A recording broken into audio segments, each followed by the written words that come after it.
I know that many of you are asking the question, what the heck goes on inside of that secret Bulldog Mindset membership that John mentions in some of his videos. I decided what I was going to do was take one of the live streams outside of the vault. I'm going to give you access right now. In this video, what you're going to see is the actual live stream footage, and you're going to see what a live stream is like for Bulldog Mindset membership.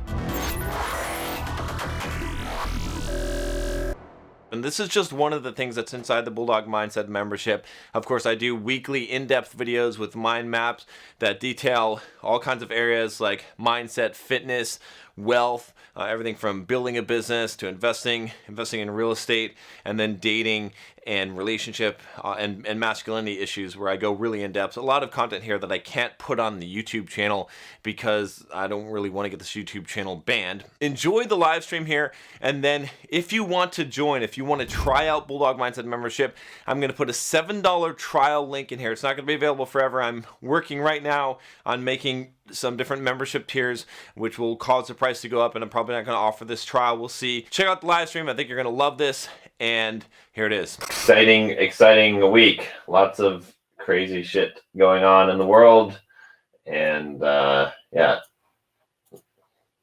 Let me see here. Gonna wait a little bit for a few more people to pile in here, but yeah. So welcome, guys. All right, so what we'll do here is I think I'm going to start off by just talking about some of the housekeeping things.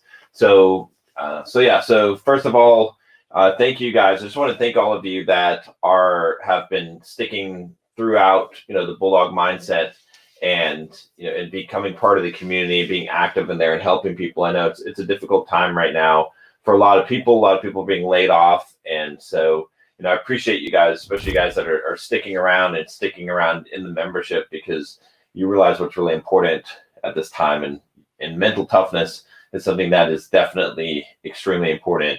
I would say also, guys, if you know some people that could use Bulldog Mindset, maybe show them some YouTube videos, or if they're interested in joining the membership, that would be awesome as well. I think that's we can always use more people, and I think it'd be helpful to a lot of people that have the victim mindset. Sometimes it's a little hard to introduce people, to those concepts, as I've faced many times. So, what's up, guys? Hey, what's up, Cottrell, Rezo, Anthony, Mihai, George, Marco, Naylor. What's up, guys? Vibe is 1 2 3. All right, guys. So anyway, thank you for supporting. You guys are tough, sticking it out, and not giving up on Bulldog Mindset. I know a lot of people quit because things got hard, and that's unfortunate, because at this time I think that's where we need the community, and we need to see people succeeding and doing more than any other time, right?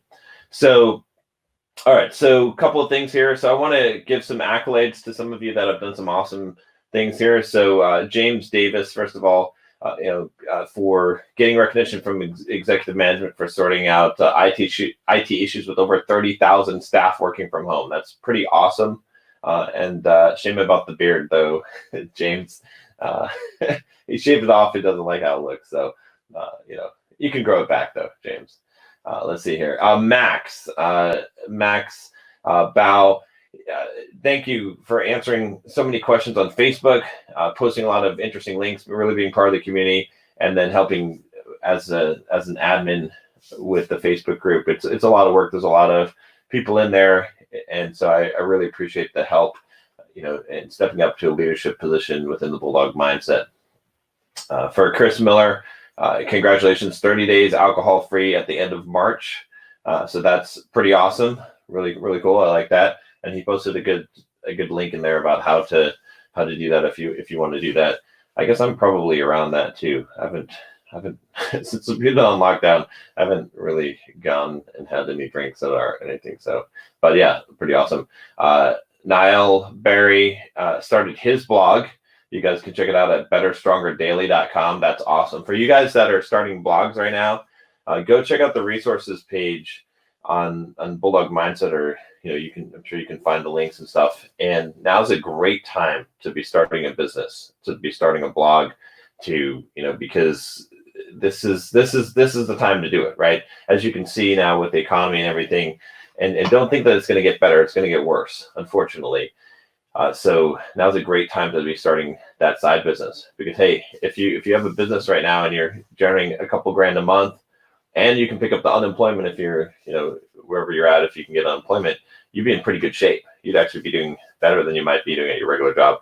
So anyway, really important to have that extra income. You don't know if you're going to need it, right? So many software developers that I coach, that I talk to, they're like, oh yeah, I don't really need it. I can just get a job anytime. But now they're wishing that they had blogs, that they had side businesses that they built, because it can all disappear. So also Richie Castle, he started his blog. It's at richiecastle.com.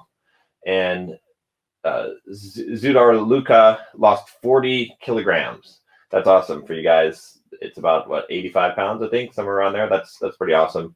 And then I have to give big congrats to all of you guys doing the push-up challenge, 500 push-up challenge.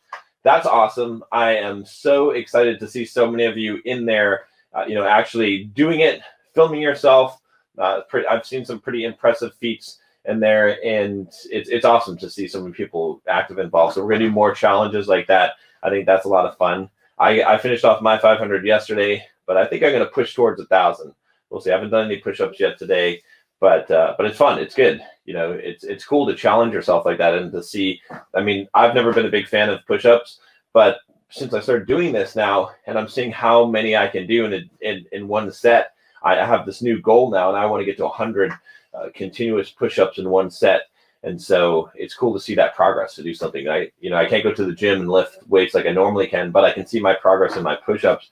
And that's one of the keys to life, is like figuring out something that you can make progress on. And that progress gives us the motivation. So congrats to everyone who's been doing that. We're gonna have some more challenges. If you've got some ideas for challenges, let me know. What I want to do is I've got some that are planned out, but I want to rotate. Some of them will be fitness challenges, right? So like push-ups, running, different things like that. But I also have some business challenges in there, right? So something like starting a blog, right? Start your blog, right? Or start a new business or a new website or something like that. And I think that's a cool one. Or challenges like mental challenges, right? Even like reading so many books in a week or something like that. So that's awesome. So yeah, so guys, if you got ideas, send them and let me know what kind of challenges. I'm really interested. The physical challenges are easy to come up with, right? I've got a bunch of those, but some of the business challenges, some of the mental challenges, if you think about things that you want to get done, and now we do it as a group, I think that's really cool. It's fun. It's exciting. So yeah. So all right, guys. So 500 books in 1 week.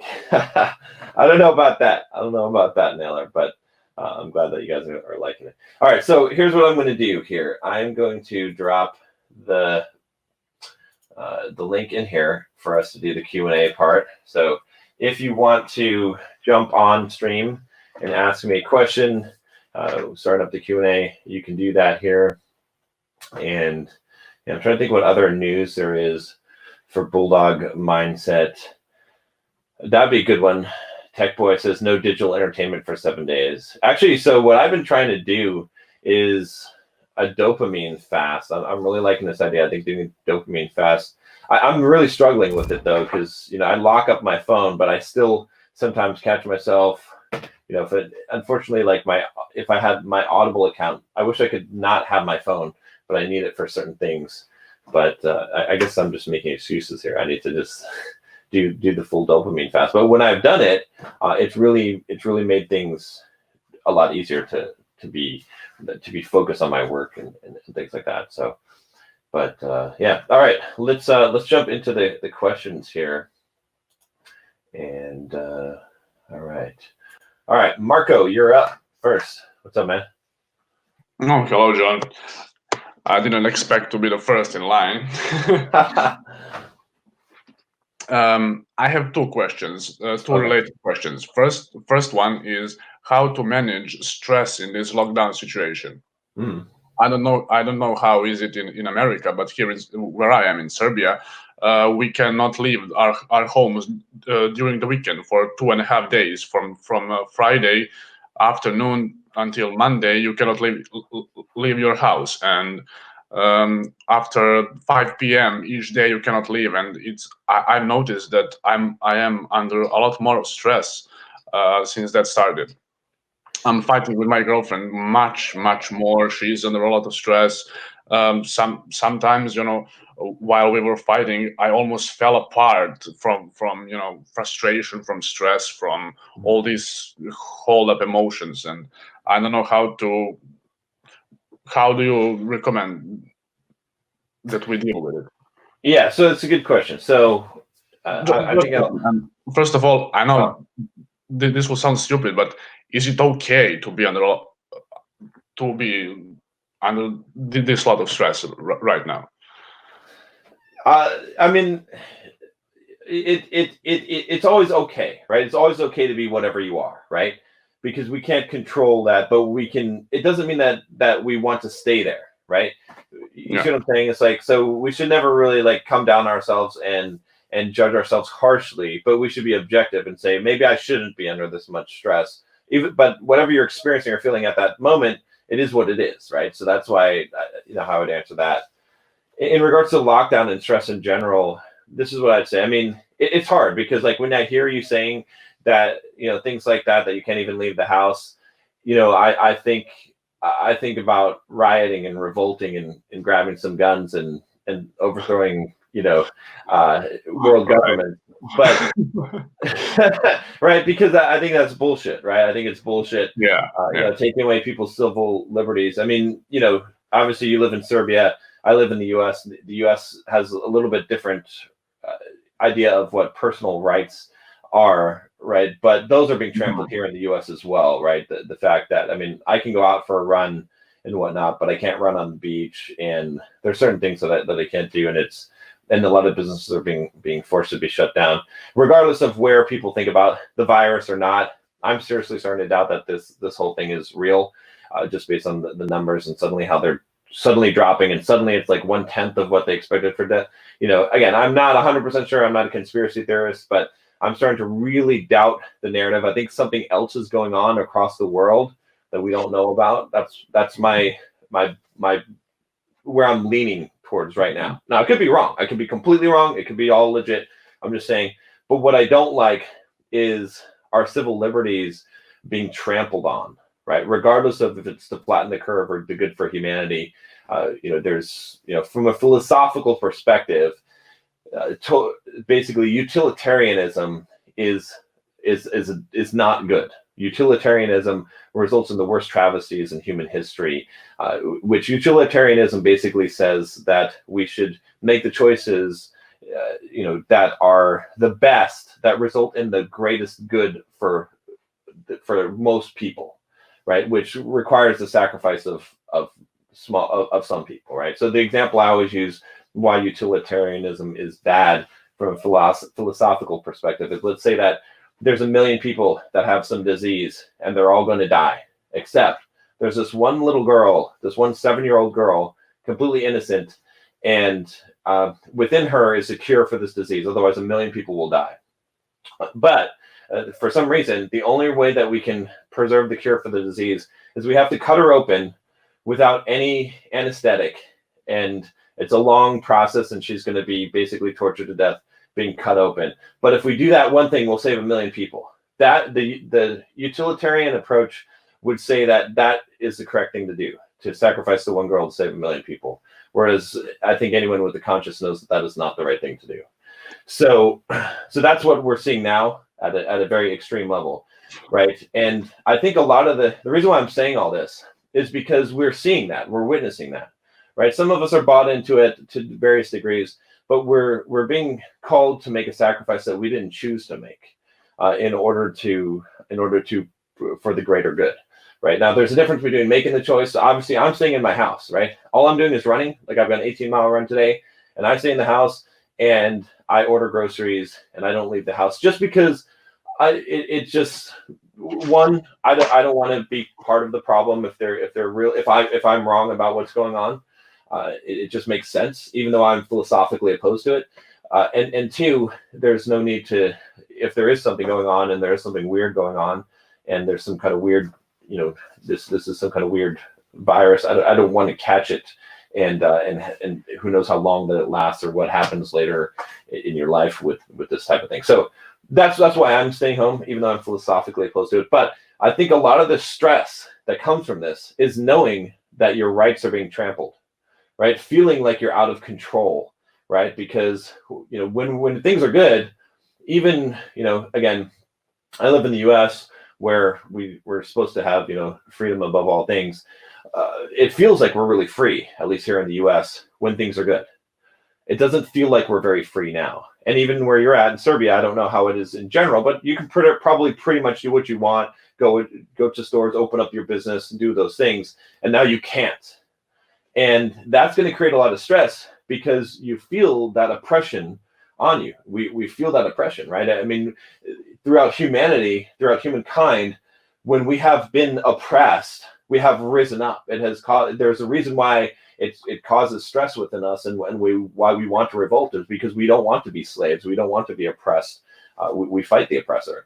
So with all that said, the answer to the question is this: it's what are you going to do about it? So now, if a group of people that is going to revolt invites me to join, I'll probably join. I'll probably take up a gun and join. But I'm not going to start one, okay? Because it just doesn't make sense. And I'm not going to do it by myself. I'm not going to go out there and be like, "Fuck you guys!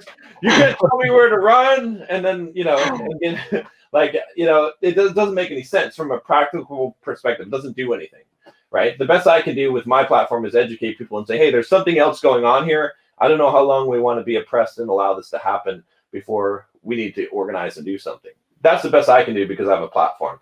But aside from that, right, I even have to because I get stressed out, right? I even have to be like, "Look, John, you're either going to revolt, right? Or you're going to just operate under these rules, right?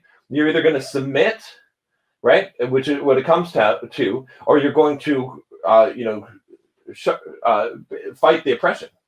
So what's the thing that you're going to do? And if you're not going to fight it, then you have to submit to it. And if you're going to submit to it, then let it be what it is. And that's what I've been doing. Is I'm like, okay, you know what? Fuck it. I don't care. Whatever's happening, I don't fucking care. I'm just going to work on my business. I'm going to work on my fitness. I'm going to do what I can. I'm going to keep on training for my ultra marathon. Okay. And I'm just going to hustle, right? I think Tech Boy show, he just said here, you got nothing else to do besides hustle. And others aren't having fun out there without you either. And I think that's a good attitude, right? To reduce the stress, you just got to be like, okay, sometimes you got to context shift this, which basically means that you look at it from a different perspective, right? So instead of this being, "Oh fuck, I'm oppressed, I'm stuck in my home, the government's telling me what to do, this crazy shit's going on outside the world, I don't know what's going on," instead you look at it as this is a game. Look, this is a stay in the fucking house game and do push-ups, right? It's fun. It's kind of fun, right? It's like we're all doing push-ups. Look at all of us doing push-ups on the Bulldog mindset. It's awesome, right? Like we're learning new things. We're sort of here's a chance to practice stoicism, right? Right? One of the Stoic practices is to go without things, right? So we're getting to see what it would be like if the world were different. We're challenging our assumptions of the world right now, right? I mean, most of the time you could just go to the store and get whatever you wanted, and you can't now, and that's interesting. It's like, okay, so that assumption was not quite accurate, right? So there's a lot of interesting things happening, and we're getting a chance to test ourselves to see, can we sit alone with ourselves? Can we study and hustle and do what we need to do, or do we have to have a social and be out there in the world, or can we take this I'm thinking of this as cocoon mode time. Let's come out of this better. Let's use this as a time, right? I'm one of the things I'm looking at is I'm like, I can't travel, and I'm like, that's great. That means I have a routine now, and it doesn't get interrupted because my routine was always getting interrupted by travel, right? So what you got to do is really just look at it from a different perspective, and really let go of the expectations that you have, right? Because that's where this all comes from, is like this expectation. But if you're like, okay, you know what, these fuckers out here, whatever, that are running the world, I can't control them. I don't have a say in this. I'm just a subject, honestly. Like, it's true. We're subjects. We think we're powerful. We're not. We're subjects. Okay. And the thing is, but what can we do? What is within our personal power, right? A good book to read during this time is actually Viktor Frankl's Man's Search for Meaning. If you guys have read that, how many of you have read that? You've read that, Marco? Yes. Good time to read it again, right? Because we're all going through a little.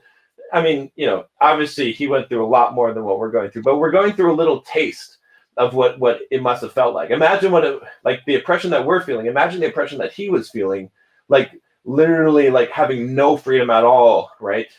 Being at the mercy of cruel and inhumane torturers who were killing people, and he was, any day he could be dead, right, and being starved to death. So anyway, I think that's the way that you deal with the stress, is that you accept it. You say, okay, this is what it is. Let's change it. Let's make it a game. Let's make it interesting.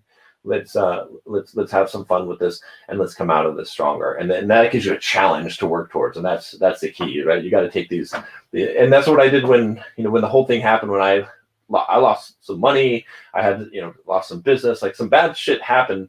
But I just said, okay, fuck. Now we're playing a new game. The new game is, let's see how we can make this situation awesome, right? And so that's my answer. Mm-hmm. Yeah, right. I mean, sometimes I just want to go for a walk, and we have some pet hours when you can take your pets out. I have the cat, and I will carry her just to take a 5-minute walk around the building. I mean, I just have a need to go out. But and the other thing is, what I mentioned is fighting with my girlfriend, and she started oppressing me because now she's like, okay, what you are doing. Again, she thinks that I'm cheating on her, that I'm, staying in my place and fucking left and right. Girls are just coming in and out. And we were fighting one day, and she said, okay, let me check your phone. And I'm like, okay, here's the phone, check it, because I'm not doing anything wrong. Here it is, check it. Go fuck yourself. And she, sorry, I'm still learning. Okay. Alexa doesn't like when you tell her to go fuck herself. You're cheating. Alexa, that's the girl. All right. What's going on now? All right, we got a pretty big queue. So let me just address that real quick, and then I got to move on to the next person. Then if you want to get back in line, you can. But do not ever let a girl check your phone. If she says, "Let me check your phone," like, I don't think so. Like that's it. Just maybe no. Don't ever give your phone, like, because then you're really putting yourself in that position where she's controlling, she's dictating to you. So if you, as far as the oppression, don't let her check your phone. Just, it's your business. It's not her business. What you say is what you say, and that's it. So the thing is that I did it once, and now she expects me to do it more times. But I'm not doing it. Yeah. But that when we start a fight, and it was crazy. Yeah, just say no. All you gotta do is say no. That's it. All right, Marco. Good question, man. We're gonna jump on. All right, take care, man. All right. What's up, Anthony? Hey, John. Just a little comment about the last response. I agree with the whole, like, once you're in a stressful situation, like, I found that, like, exercising and double focusing on my business really helped out. So I agree with that. But first question I have for you, well, the main question I have is, how has your real estate investment strategy changed now that we have this whole Corona thing?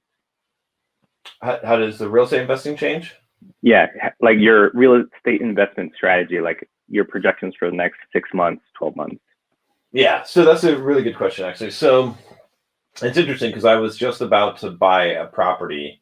In fact, just bad timing on putting my money in the market just while I was waiting to buy a property, and then taking the axe to it. So, but I'm not now. I'm waiting, and the reason why is normally I don't try to time the real estate market, and I would advise against it, right, in general. And even now, if you see a screaming deal, take the deal, right? Don't wait for it to drop further. Just if it's a good deal and it will cash flow property, that's fine.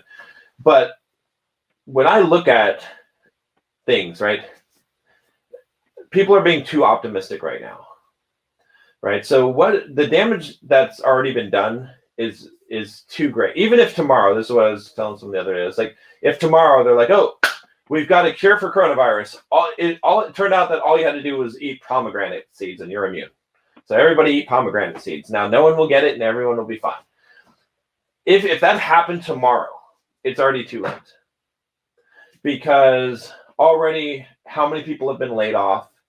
How many world economies have been devastated, right? The U.S. is able to prop up the economy. You know, the U.S. is kind of in an unfair advantage position because we have the world reserve currency, the dollar. So we could just print a bunch of money and say, up, we're diluting money. It doesn't matter because you fuckers got to buy the dollar because barrels of oil are traded in dollars. Everything is traded in dollars, right? So the U.S. is kind of has an unfair advantage and able to artificially pump up and stimulate the economy, but it's temporary and it doesn't fix the world economies. And whether we like globalism or not, we are part of a global society at this point. And so as other countries stop their production, as they're hurt disproportionately by this, it will result in hurting wherever you are in the world. So what that means to me is that first of all, the stock market is probably going to tank. That's what my bet is. Now, I could be wrong, all right, but I do not see how in 6 months we're not going to be in a worse position economically than we are now. And it's a chain reaction of events, right? Already the real estate prices have been very high. What's going to happen when you lose your jobs? Okay, when everyone loses jobs, which people are losing jobs, and they can't pay rent, and as a result, all these leveraged real estate properties, the owners can't pay the mortgages, and so these mortgage-backed securities that have been sold are now toxic again, just like what happened in 2008, and the banks start failing, right? Then what's going to happen is lending requirements are going to get stricter, so it's going to be harder to get loans, and you're going to have a situation where people won't be able to afford to buy properties, and so I believe prices are going to drop in real estate. So my strategy right now is this. Right now, we're not feeling the effects of inflation, so I'm moving to cash right now. In fact, I just put one of my properties up. I've got a triplex in Caldwell, Idaho. I just put up for like $311,000, and I'm going to sell it, and I'm going to take the money, and I'm going to hold on to the money. I'm not even going to do a 1031 exchange at this point because I don't want to exchange it. I'd rather just pay some of the taxes on that, and I'm just going to take that money, and I'm going to sit on that money, and I'm going to wait until this shit happens because I feel like the shit's going to hit the fan. And the reason why I think that strategy is good right now is because it helps you in either way, right? Because if the shit really, really hits the fan, you're going to want to have cash to survive it, and you're going to want to have cash to buy, right? To buy stuff when assets really drop in value, right? In 2008, just to give an example of how far assets can drop in value, real estate, I bought a fourplex for $425,000 just before the market crashed, before the housing market crashed. And then the next year, people were short selling those exact units in the complex I bought for $200,000, $225,000. So it got cut in half. Now I wish I would have waited 1 year and bought that, but it's still fine. I still own that property, and now that property is worth $650,000. So it was still a good investment, even at the top of the market, right? So that's why real estate is such a damn good investment. But at this time, I would want to have cash because inflation hasn't hurt us yet, but it's coming. And in a year time or so, when right about the time that I believe that the market will crash, the real estate market, is about when we're going to feel the effects of the inflation. Actually, it'll be right around the recovery, where there would be a recovery, but the inflation will hurt the recovery, is what my guess is. Okay, again, I don't have a crystal ball, but this is kind of what I'm basing things off of, having gone through crashes before and been investing for many years. So that's the time where I want to move my money into properties, and because buying real estate is a hedge against inflation. But right now we're not feeling the inflation, right? Because just pump bunch of money into the economy, but because all of the rest of the world is fleeing to the dollar, right now it's artificially raising the price of the dollar. So the U.S. government's diluting the price of the dollar. At the same time, everyone's pumping up the price of the dollar because they're scared. And so when that collapses, that's when we'll feel the effects of it. So by that time, I want to have the money into real estate. Does that make sense? Yeah. Okay. So right now we should just kind of hold on to whatever cash assets we have, and then just wait out the market till it bottoms out more. I think so. I think at least until Now, there's a couple of scenarios that could happen at this point, right? I mean, if you find a screaming deal on real estate, buy it now. There's no reason to not, because if you get a 30-year fixed loan and you're getting enough rents that pay for the mortgage on it, then that's fine. Except put it under contract now, but don't buy it until we know when people are going to go back to work, because there's no point if you get renters and they don't pay the rent. That sucks. So, but in general, I mean, it could go one of two ways. It could be that like we get back to work and then things are kind of flat for a while and they start to climb up, and real estate prices never drop down, and then they start climbing up again, or they just go steady, which is fine. If you were waiting and you had cash at the time, you didn't miss anything, right? But it could also go, and it's more likely, I think, in my opinion, to go that once the economy restarts or before then, the real estate prices are going to drop drastically, and then you can buy into that. And like I said, normally I wouldn't try to time bottoms of markets and stuff like this, but this is like a pretty clear, to me, in my, like I am fully 100% convinced that we're going to be fucked from an economic perspective in the next 6 months. I don't see any way out of it. There's nothing that you can do to stop that. So it's a pretty clear bet for me. But like I said, I could be wrong, but I don't think so. Got it. Appreciate your advice. One other question or feedback or suggestion is exercises, home exercises is something that I'm kind of trying to figure out. So maybe a video or a comment on like the types of home exercises we could do with just dumbbells or body weight. That'd be cool. Okay, yeah. So real quick, I'll just go over that. So for upper body, like what I'm doing is I'm just doing a lot of push-ups. Like between every Pomodoro, I'm just doing as many push-ups as I can to failure. And then I've got a pull-up bar that you can hook up on the door frame, and I'm doing pull-ups on that. Okay, and then I've got just a little like tiny weight bar that I'm doing some rows and some shoulder presses and taking some of the weights off and doing side lateral raises, and then doing some bicep curls. And that's really it, aside from crunches that I'm doing for upper body. And that's all you really need to do. And if you don't have like a weight bar or something like that, you could just get a backpack and throw some water bottles into it. I mean, you just need to simulate weights somehow and just do some basic exercises. And right now, you're probably not going to gain a lot of muscle, but you can build up the mitochondria, doing high rep stuff in order to, when you do go back to the gym, that all of a sudden you're going to be able to do a lot more reps at the same weight that you did before. So, and you can maintain, right? So I haven't lost any muscle. I'm eating really high protein as well in order to make sure that I'm not losing muscle during this time. And, you can do that and just not lose muscle. You're probably not going to gain muscle, but it's fine because it takes a lot less to maintain than it does to build.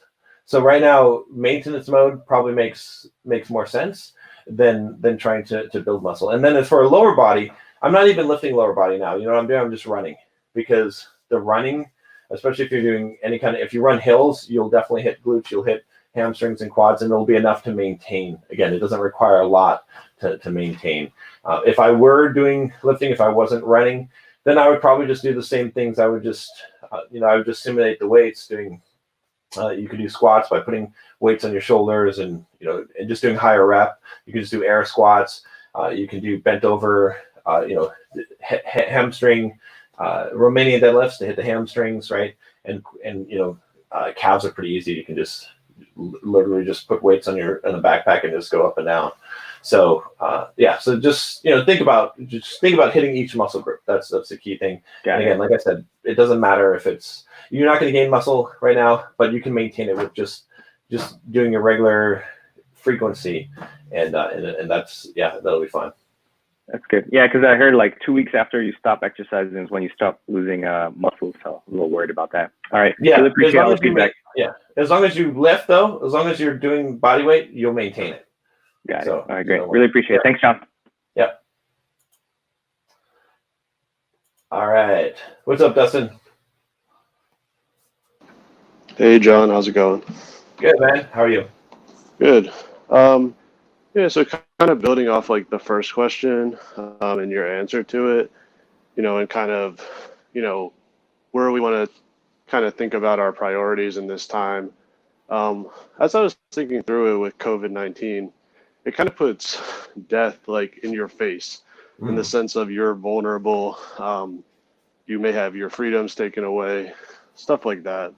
And one of the consequences of that kind of thought is you begin to think about, well, what if I do lose everything? What if I get COVID-19?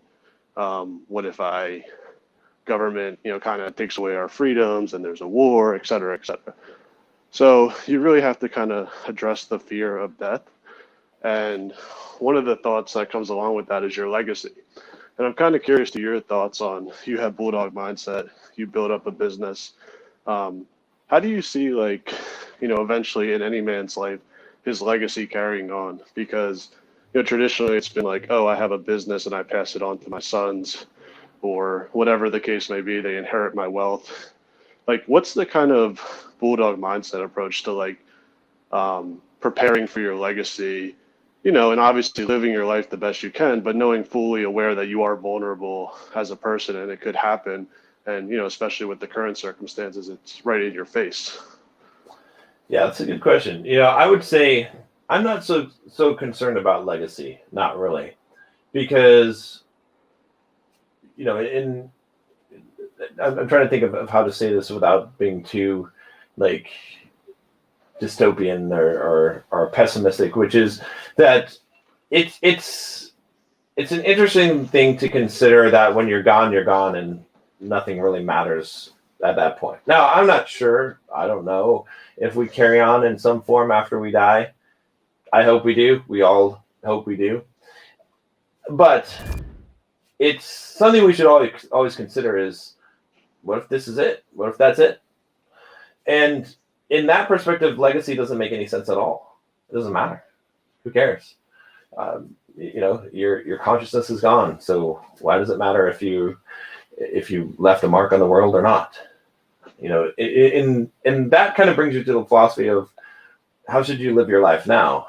And what, and really I would say that it comes down to, what can you do now? And as far as legacy goes, right? So I don't really consider like leaving things, like leaving my stamp or mark on the world as necessarily as important as the fact that I've changed the world in some way by the people that I've reached and changed. Like, it doesn't have to be visible, is what I'm saying. Is there's the biggest thing I consider in life is, what have I lived up to my capability, right? And when you look at from the perspective of, again, like I said, I don't know what will happen after we die, right?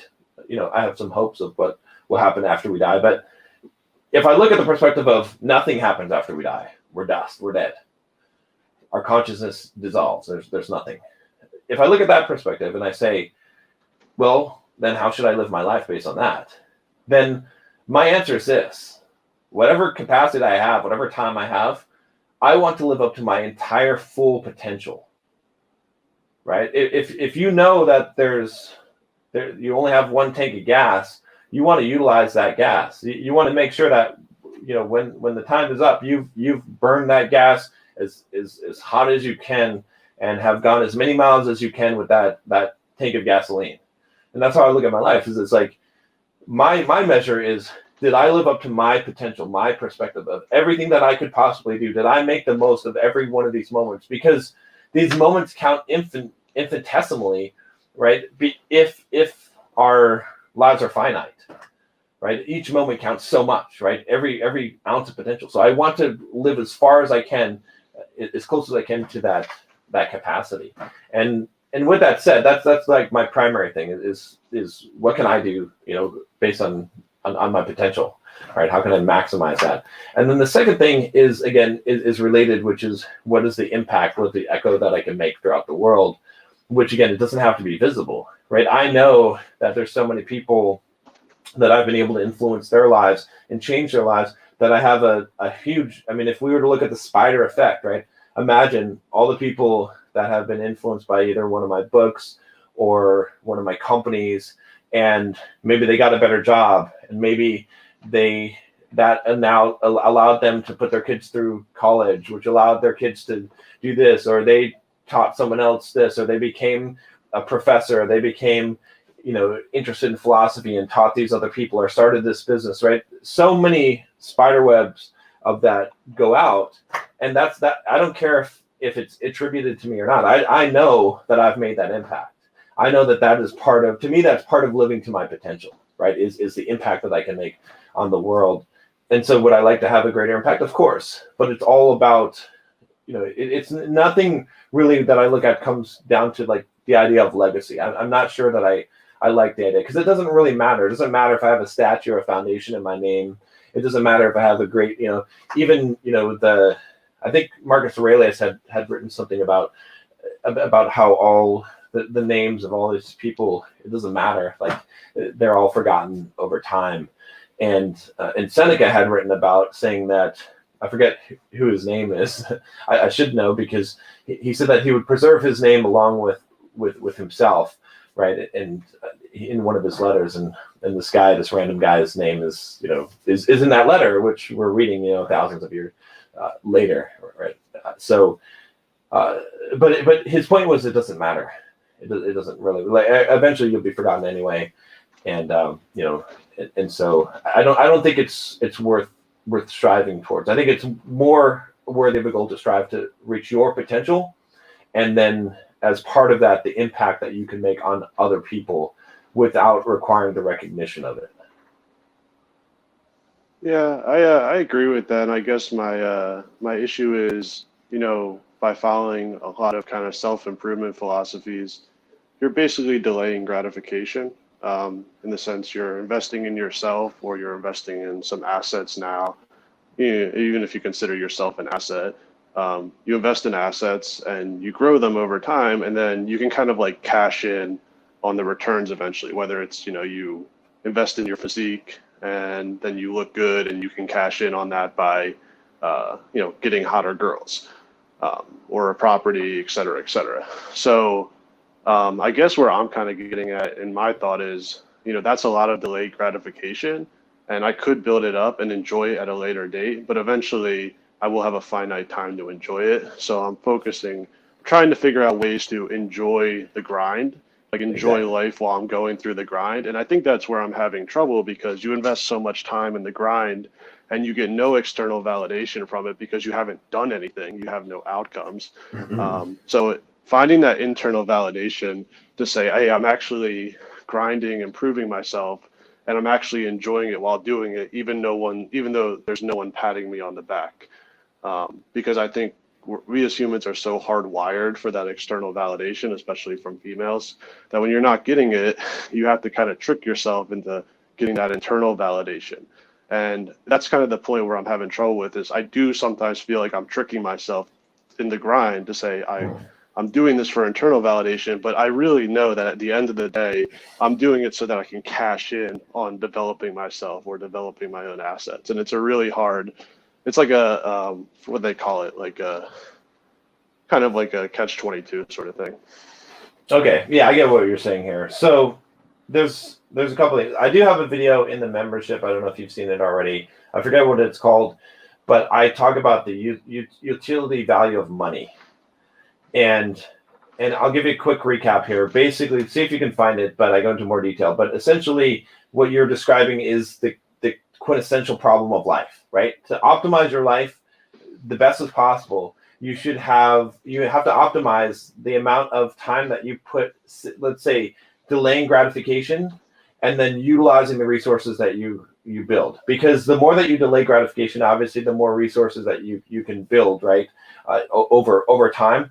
But I use two examples, I use two extreme examples, right? So Warren Buffett is sort of my extreme example on he's not utilizing things correctly. He's a brilliant guy. I don't try to knock Warren Buffett in any way, but he owns the same house that he had from like 1985 and an old pickup truck or something like that, right? So he's got, billions of dollars, he is not maximizing the value of that. He could get a lot more enjoyment out of it, but he keeps on accumulating the money.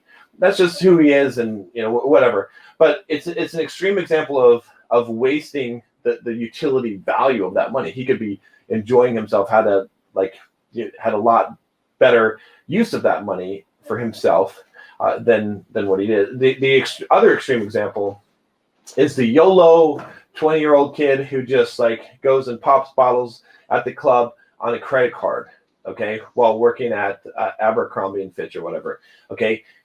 Stupid, because you're piling up debt, right? You're maximizing your value now, but it's not even that much. You're not even really that, like, you're able to like simulate being wealthy now, but you're going to pay for it for the rest of your life, okay?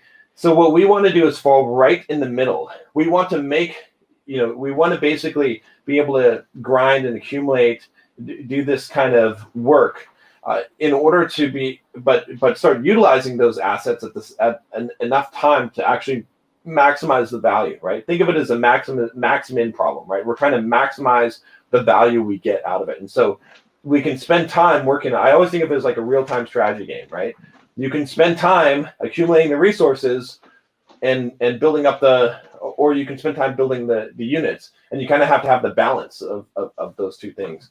And so that's where it comes down to, is finding that balance, right? So that's why I emphasize so much in Bulldog Mindset, retiring young, right? Building a business, right? Not just saving and trying to put money in the stock market and getting compound interest, because again, Millionaire Fastlane is a good book about that, but because you want to be able to maximize the value that you have so that you can utilize that and actually enjoy the wealth that you're building instead of just accumulating all the time. Now, with that said, the second part of this equation has to do with the fact that what we think we enjoy is not what we actually enjoy, right? And I can tell you this from personal experience, because when I retired, right, and I went and lived on the beach to go drink Mai Tais and play video games all day, which is what I wanted to do just to have my time, I was the most disappointed and miserable in my life as possible, okay? When I was a big nerd and I had social anxiety and I couldn't talk to any girls, and this, I thought if I could just sleep with some hot girl, my life would be awesome, right? And then when I got to the point where that was pretty easy to do, I had a little bit of a crisis where I was like, well, shit, all this time I was pining for these girls, now I can get all these girls, and I'm not happy. What the fuck is wrong here, right? And so what I found, though, okay, and you might have to just discover this on your own, because no one could tell me this, which is that what actually makes me happy, what actually makes me fulfilled, is fucking grinding. And it's not just a grinding, it's knowing that I'm making progress towards it. When I look back and I'm like, fuck, remember those days? Remember the fucking days when I was doing that shit like that? Whether in that time you realize it or just having the memory of doing it makes you feel good, I'm not sure which it is. It's a combination of the two, I'm sure. But the sense of accomplishment, putting in hard work and having and knowing that you lived up to your potential, that's what makes you more happy and more fulfilled than any other thing in life. It's not actually getting the prize. It's going towards that goal, right? And I know this every time that I run a marathon, or I'm training for an ultra marathon. And when I think about that marathon, when I finish running that marathon, I think what makes me happy about it is all the work that I put in before the run, not the run. And that's the thing that makes me happy about it. And so I think that's like an important thing to consider. So don't put your life on pause and see the grind as I'm basically sacrificing now so I can enjoy later. Instead, think of it as I am building myself. I'm growing myself. And this is what I like. Live and enjoy that moment. Don't put your life on pause. And yes, I'm not saying that the rewards aren't great. I'm not saying it's not nice to, have 6-pack abs and go to a pool party in Vegas and, and have girls and to know how to talk to them and enjoy that. You can enjoy that, of course. I'm not saying that having some money and being able to travel the world and stuff is not enjoyable. Of course it is. Okay, but it's not what you live for. It's just like a perk of it. And if you're grinding it out and building and growing and you're enjoying that, at the same time, you've got the best of both worlds. And so you want to get to that point where those things cross over, if that makes sense. It's a lot to unpack here, but hopefully I haven't given too short of a version of this. Yeah, I think the only thing that threw a monkey wrench into that philosophy for me is the reality of, like, COVID-19. Mhm. It puts in your mind like, oh, my lifespan could be shortened. So when do I actually want to utilize my assets now, like sooner, because I'm predicting a shorter lifespan? Like those sort of minds, that sort of X factor can kind of cause you to think, oh, I want to go YOLO sooner. But I guess you have to rationally approach it and actually make a EV calculation as far as the impact on your physical life, so that you know how long you can live, so that you can actually make an accurate prediction to say, okay, I'm going to spend X amount of years grinding, knowing full well that I'm going to predictably live this long, so that I can leverage those assets in the future. So that prediction of how long you're going to live is a factor in it that no one really knows. But so Yeah, I mean, I would say, I've thought about exactly what you're saying here as well.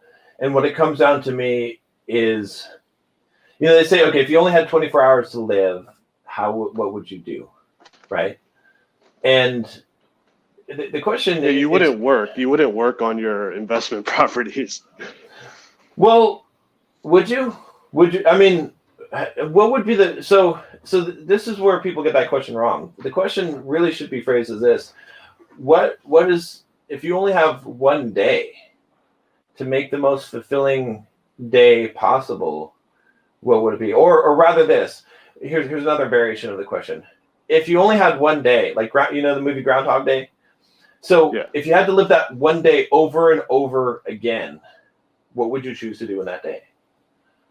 Right? And yeah, there's like philosophies that say you're reincarnated in the same life over and over again to kind of essentially make your same point. so there's a mix, right? I mean, you wouldn't just go and fucking party and whatnot, right? Because that would not be something you'd want to do every single day. Right? There'd be a mix, right? What you'd really want to do is to do good work that you feel great about and enjoy it while you're doing it. I think that's what it comes down to, and have some period of relaxation. I mean, you probably want to push the pedal pretty hard, right? If you only have one day to get everything done that you need to, right, in life. So there's sort of, what it comes down to is this balance of finding the joy in the work, which is, it's hard to do at times. But when you find that, I think that's what really solves this problem. Is that, and just to say that, like, hey, you know what? If I die at this moment, like, there have been points in my life where I'm like, in fact, I'm pretty close to the point where I would say, if I die, I'll feel like I lived a good life. I had a fulfilling life, right? And so what does it take to get to that point? I mean, if you're just a heathen, right? Let's go to extremes, right? If you just fucked a bunch of girls and you had a bunch of parties and you did a bunch of drugs and you whatever, you had your life was a fucking adventure of just pleasure, and you ate a bunch of great meals and desserts and all this shit. Would you, if you died in that moment, having lived that life, would you be like, oh, I feel good about dying now, like I lived a fulfilled life? Probably not. But at the same time, if you went the other extreme, you're like, all you did was fucking work. You didn't do anything besides fucking work, and that's it. And you didn't like it, and it was miserable. Would you feel like if you died that you lived a fulfilled life? No. It's somewhere in between. It's somewhere where it's like you've accomplished things. Again, that's why I say it's all about maximizing your potential. Like, forget all about the other shit.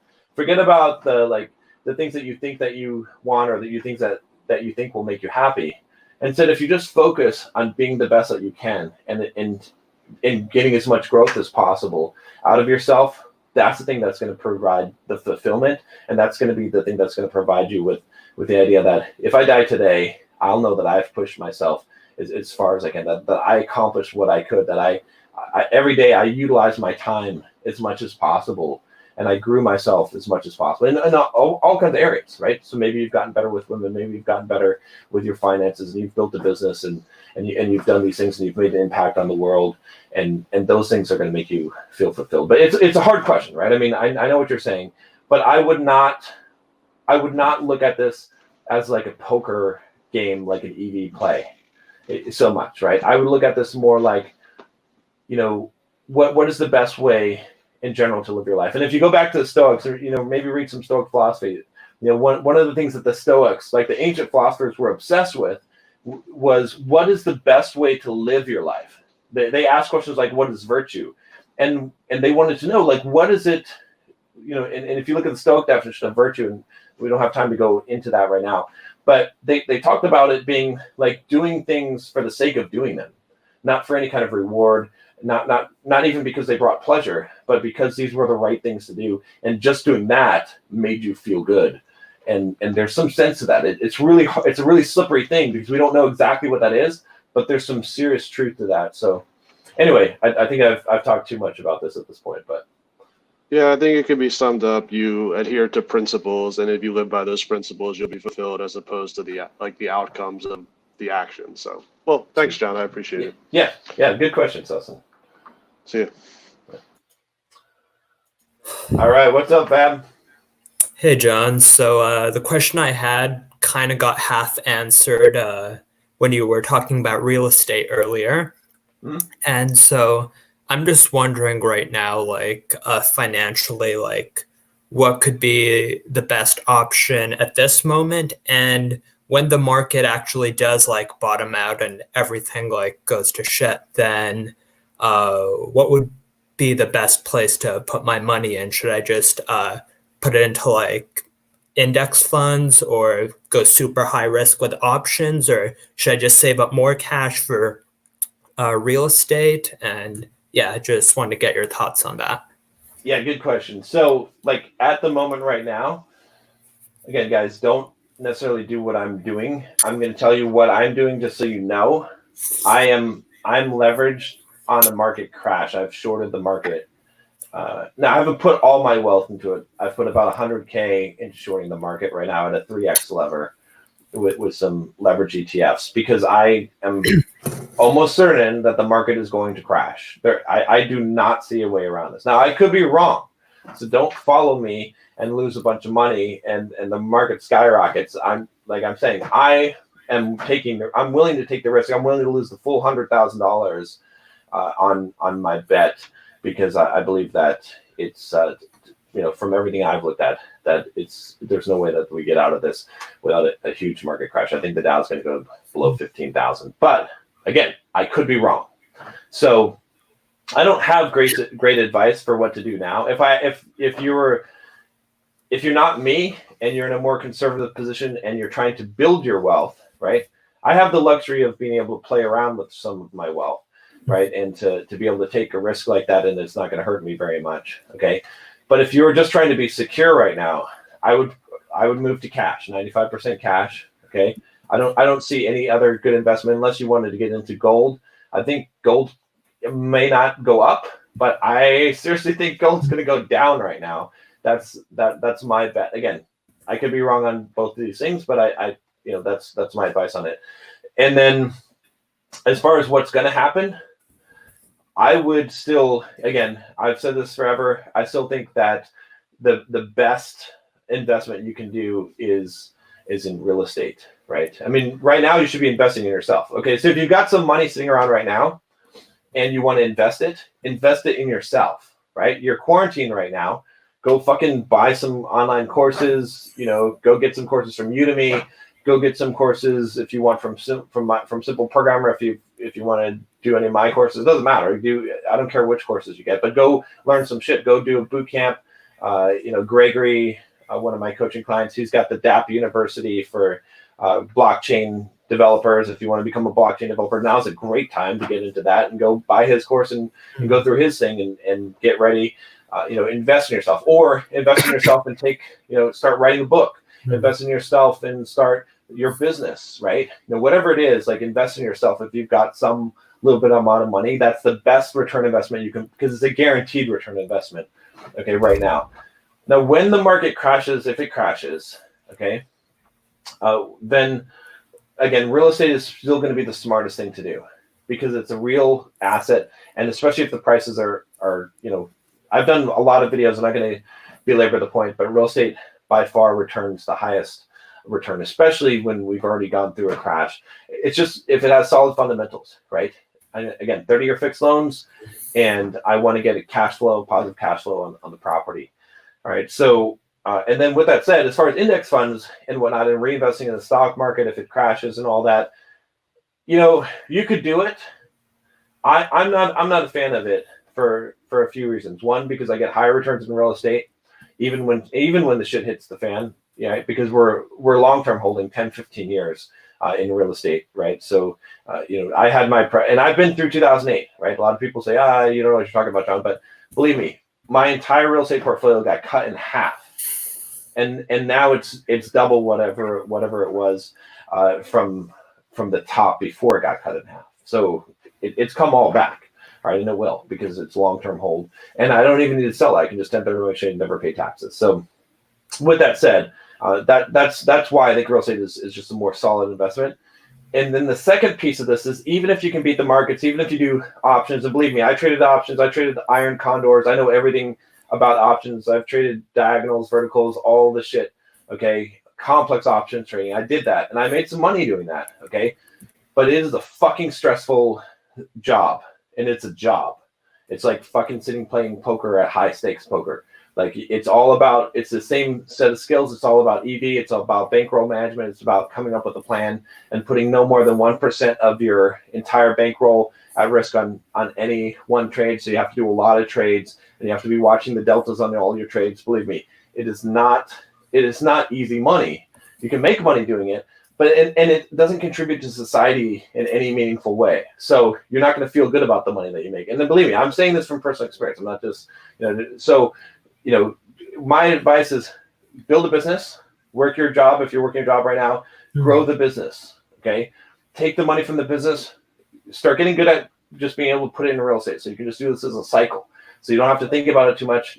You have a system for finding deals. Then you put in real estate, and then you keep focusing on the business. You're not watching the index. You're not watching the market. You don't give a fuck about that, because that will distract you. You're not watching Bitcoin. You're just fucking working at your business, growing it, grinding it out, and then throwing the money and putting it in real estate. Just like that. If you do that, you're going to stay focused. If you try to make some money, on the market, and you're trading options and shit, you're going to get fucking distracted. You may do well, but you're going to get distracted, and you're not going to be growing the thing that really counts in the long run, which is building up that business. So that's my advice on it. I see. All right. I've just got one more question about something unrelated, and that's more with productivity. Like, at least at my university and most universities, they've gone completely online for the past 3 or so weeks. Like, all exams that were in person are canceled. I got most of my online exams even canceled. And because I'm in quarantine, I'm just living in this dodgy little basement room, which has all of my things here. It's just about staying focused and productive through all this. I've got my PlayStation, my Nintendo Switch, so many distractions everywhere. And the strategy I'd use when I'd be in school is I would just study on campus or something. But I'm over here, and then I'm going to be starting my internship in a month, working from home as well. I'm just trying to figure out how I should go about just managing that. Okay, so I'll give you a quick answer here, because we got a lot of people. But guys, by the way, I'll get everyone who's waiting. I'm going to get to you. We'll go long if we have to. So, okay. So real quick answer is this: get a routine and make a bunch of rules for yourself. Okay, if you have to. Take go and sell the Switch, or take it outside and put it in a box. Or if you have to be extremely, if you just then put it in the fucking trash can, because that'll really motivate your ass. You want to motivate your ass, take your PlayStation and Switch and throw it in the fucking trash can along with the TV, and just waste the money. Watch what happens. You'll be fucking motivated, because you will be like, I didn't sacrifice that shit for nothing.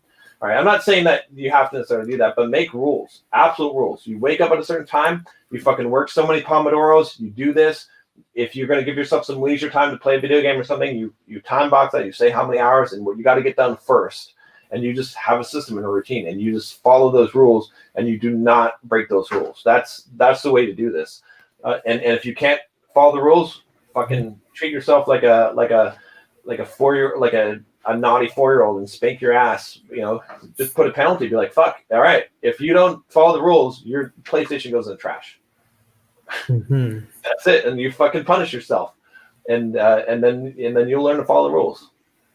I see. Yeah, I wasn't sure about punishing myself, but at this point, that might just be what I need to kick my ass. I've got like 3 assignments to do over the next 5 days. Just so much like school pressure now. So I don't know. Maybe I'll just like move my PlayStation and Switch or controllers upstairs for now. I'm just living here alone, luckily, but roommates are gonna like start coming in. Maybe I can get them involved or something. We'll see.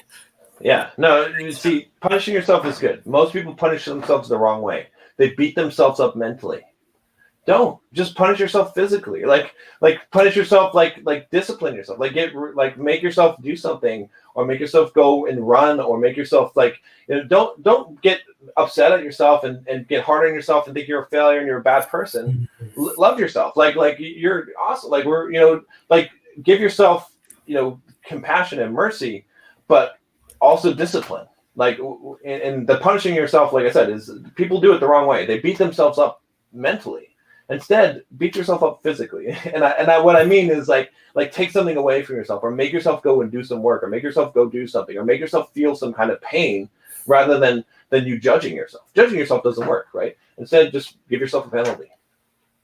It's an impersonal thing. You don't hate yourself because you give yourself a penalty. Just like if you were a parent and you're raising a child, what would be the best way to punish or discipline your child? It wouldn't be to be angry at them and to be punitive and to think that they're bad and treat them badly. It would be to just have a consequence, a natural consequence, so that they would, for their best protection, do the same for yourself, parent yourself.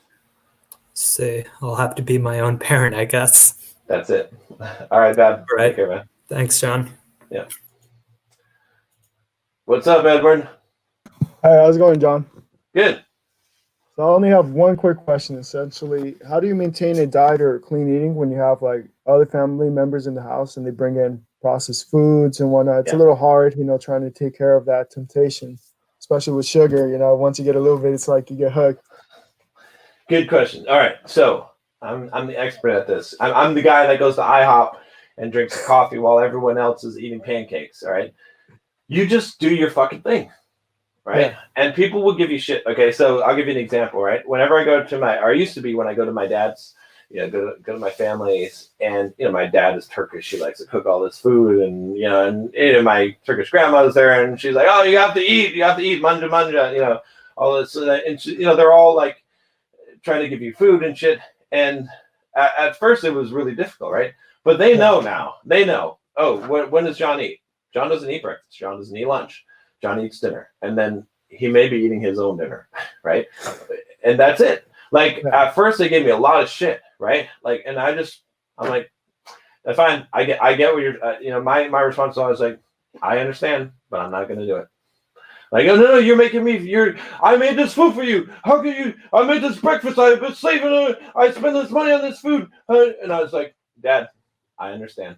I understand 100%, but I'm not going to eat it. Right? That's the answer. It's always that. You got to at least try a piece of this. No, I understand. I understand why you want me to try a piece of this, because you put some effort into it and you want me to taste it.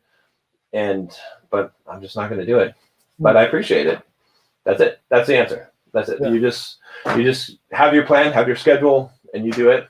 It doesn't matter what other people are doing. And sometimes we get sucked into this whole thing where it's but these are special cupcakes, or they're not special cupcakes. You could go to the store. This is one thing I have to tell myself all the time, right? I'm like, John, you're an adult. You can go to the ATM. You can take $100 out of the ATM. You can go to fucking CVS.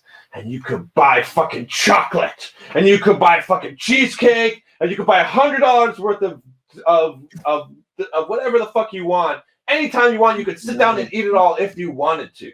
So there's nothing special about someone bringing some food into the house, right? You could literally go out and get it right now. So we just trick ourselves in our minds to think, but someone made this cake or someone did this thing, and fuck it. It's not true. You can literally go take $100 from the ATM and go buy as much junk as you want it. You're just using it as an excuse to be able to eat that sugar right now. So exactly. Yeah. That was the only question I had at the moment. But I also came across this idea. Maybe you might be able to expand on it another time. Essentially, there's this book called Tactical Guide to Women, and one of the concepts that Shanti Smith was talking about is, I'm not thinking about a long-term relationship anytime soon because I'm in my 20s.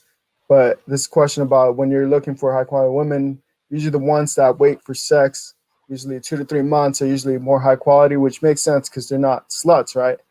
But if you're trying to escalate things physically, how does that coincide with, trying to escalate things physically? That's it's interesting. It's here. I'll give you my quick perspective on it, which is this. There's two things I would say about it. Okay. Yeah. All right. Well, the first one is this: is that if a woman is not responding to you sexually, right? If she's not, really into you, then you're going to have problems later on. Like, you want women that are really into you, that can't resist you, that are very sexually attracted to you. It doesn't have to be right away, but at least within the first couple of dates. Otherwise, you're going to have a problem later on. Yeah. And then the second thing is that as far as as far as the quality of women, I would say that I think a lot of, there's a lot of kind of red pill MGTOW stuff that is kind of twisted things a lot. I would say, in my experience, coaching a lot of guys, okay, and I know this isn't the most popular opinion, and it's not 100% true, but there's some truth to it, which is that the quality of a woman often is determined by the quality of the man, right? So I have seen women who have been in a relationship with a guy and they have been a complete bitch, completely unfaithful, completely domineering, and walking all over him and treating him like shit. And that same woman in a different relationship with a different guy treated the other guy like a king. And it has more to do with the man and how he deals with the woman relationship than her herself. So when people say quality woman, okay, there's some truth to it. Obviously, there's some character traits and quality and personality traits. But a lot of the way that women react is due to men. Women follow, and they're looking for a leader. And if you're a shitty leader, you're going to have shitty disciples, right? It's just how it comes down to. Yeah. And so I would focus more on yourself. And then, yeah, you're going to have selection criteria. Obviously, you can't just take any, obviously there's differences, right? Like but I'm just saying that it's not as extreme as, I think some people especially in the MGTOW, that they're thinking of the stream perfect, 1950s housewife girl. And she doesn't really exist. Humans are humans. So, right. Yeah. Thank you, John. All right, Edward. Yeah, take care. Right, catch you around. All right, what's up, Christopher? Hey, how's it going? Sorry, my screen is all whacked out here. I'm a black metal musician, and so just by like the stereotypical vibe or what have you of it is that black metal people are just this hail Satan, whatever the fuck, the world's on fire, that sort of thing. And then I lost my wife in 2018 to cancer, and ever since then, it's been the most productive, most positive time in my life, And I'm not religious or anything like that. I have kind of like a new age kind of understanding of, certain things, which is kind of comes off as kind of weird because, me being a black metal musician. But I think what has happened is like we have a choice, we can go up on stage and play the character, they can say, hey, is that it's like WWE. Is that the real guy or is that a character on stage, And then you're like, well, maybe it's a little bit of both or something sometimes, And the real weird thing that I've encountered is getting a lot of resistance from either family, friends, just people you meet or something like that. I've actually been excommunicated from my wife's church and because I'm too positive, and so how do you deal with, and granted, I think we've talked before personally about like destructive or defective people.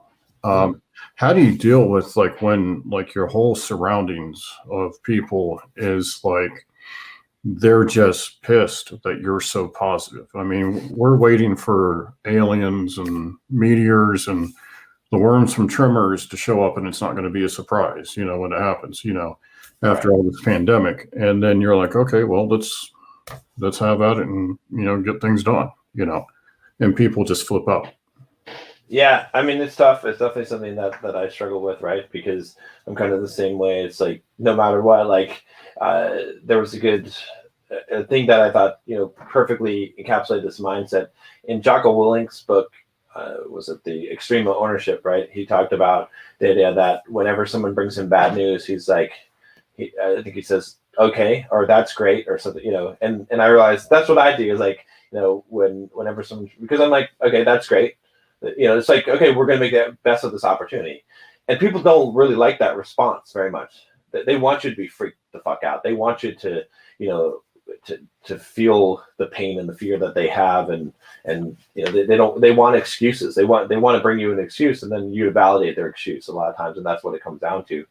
And what I find though, is that you just have to kind of ignore that and just live your life and just, it's one of those by example type of things, right? It's like when, people start to ask, like, why the fuck does nothing bother you? Like, why are you so damn stoic? They don't even know the word stoic, but they're like, why is it that, like, no matter what happens, you're just okay and you're able to handle any situation and you don't get stressed out and that's where you can kind of like, then you can give them your religion, right? Then you can be like, hey, actually, I'm the stoic. Like, this is what I subscribe to. I don't have the victim mindset. Like, I just make the best of it. Like, I know that I can't control external circumstances, right? You give them books like, Man's Search for Meaning and things like that when they're interested. But most people are just going to live their lives just running around the rat race, panicking and going from fire to fire, and that's just how it is. High stress, high strung, and you just have to realize that you're of a special breed, right? That's why I created Bulldog Mindset, is because I wanted to have a community for us to be there. My dream is to have enough of us in enough cities where we can build some real communities where we shake hands. You know what I mean? And we have that camaraderie, because the world is so toxic and negative, and it's hard. I mean, people don't understand. Like, and again, a lot of people even that are watching this right now, that are even part of Bulldog Mindset, they won't. I get it. Like, I know where you're coming from, because me myself. I was talking to someone the other day. I was like, I forgot what it was like to have negative emotions, because I haven't had them for so long. And so I don't realize that. Like, it's like, oh shit, if I go back like 5-10 years of my life, there was a point where 90% of my emotions were negative. I was always in some kind of feeling hurt by someone, or upset, or afraid, or whatever it was. And now it's like less than 5%. Like, I just don't. And so I can't relate to those people, and people can't relate to me. They're like, what the hell? How could you must be fake. You must be bullshitting all this shit. You've got to be like, feeling this or upset about this, especially, I lost like $100-something thousand in a day. And I was like, I just kept on working and moved on with my life. It's like, shit, I'm not happy about it, but it happened. So it's done. So I'm going on. And, and people are like, oh, you must be burying it deep. I'm like, I'm not burying it deep. I'm just here. And you just have to ignore them. You just have to say, okay, we're a special breed. We hit a certain level. Hopefully everyone reaches that level in life eventually. I hope everyone in the Bulldog Mindset does. That's what my goal is. And you have to guide people when they're ready, but you can't force them up the ladder, because it's so. All right, John. Well, I'll let everyone else hop on. Thank you so much. You've been just a huge help the last couple of years for me. Thank you so much. Yeah, thanks, Christopher. All right, Arthur, what's up, man? Hi, how are you? Good. I have some questions related to real estate, and a small question related more like for burnout. How do you usually deal with like burnout or condition when you like need a rest, sleep, when you don't have energy just to do the work? Do you like set up in advance 1-2 days of reset, like per month or per week? Like, I'm just curious. Yeah, I mean, I try to get as much sleep as I can, just to, you can't really make up for lack of sleep, like sleep deprivation. It's really, really difficult to I read a really good book called Why We Sleep, and it talks about the idea that you can't really catch up on sleep. So I try to avoid trying to do that at all. I just got this Aura ring that I've been using to kind of track my sleep, and I'm making some changes. I'm trying different things out because trying to improve the sleep quality. But, sometimes I'll nap if I need to. I just know that I'm not effective when I'm not getting enough sleep. And so, at first I tried to fight that for a long time. And I think, there's some periods of time where I sacrifice sleep to be super, to just get some shit done for like a small amount. Like you can do that for like a week or two, but in general, my philosophy now is to prioritize sleep, because I know, I can just, I'm like, oh shit, why am I so hungry? Let me see. Did I sleep very well? Why did I feel completely unmotivated today? Did I sleep very, it almost always comes back to that. So maybe it's like time to take the nap and take the productivity hit for the 1 hour nap, rather than take a productivity hit for 5 hours of not getting shit done during the day and feeling crap. So, and then going to bed on time, or, the next day. So that's generally how I would deal with it. But I don't feel like you can really catch up on it so much. Like you just have to get into a habit of getting good sleep. Mm-hmm. Got it. And another questions. So if you would have a plan to invest $250 within 2 to 4 years to have a passive income like $5,000-$6,000 additional to the property that you have, would you buy a single family house, like duplex, or another real estate investment type? How much money did you say? 250,000? Yeah, like around that amount. So, and you're trying to get 5,000 to 6,000 a month of passive income from it, Mm-hmm. is what you said. I don't think you can get that much from that. So, give you the perspective, right? Like a decent investment that has a solid return. I've got a property that's $1.2 million that I own cash, and I get about close to $8,000 a month from it. I mean, with a 30, maybe with buying with a 30 years mortgage, that generating like the cash flow like $5,000. Do you think it's possible? Oh no, absolutely not. In order to generate $5,000 or $6,000 a month cash flow with a 30-year mortgage, you need to probably invest. I would say probably about at least $2 million, maybe more, in order to get that. So, but I'll try to keep this kind of short. I've got a video coming out on this on YouTube too. That I talk about the knob, right? Leverage versus cash flow. Okay, so you take the 250, you invest it highly leveraged right now. Okay, and what'll happen is, over time, that leverage is going to get you returns that are going to be in the 20-25% return. It's going to compound over so many years, so it's going to increase your net worth. So now your 250, let's say, becomes worth 500,000. Now, if you want to take the 500 and turn it over to cash flow, you could.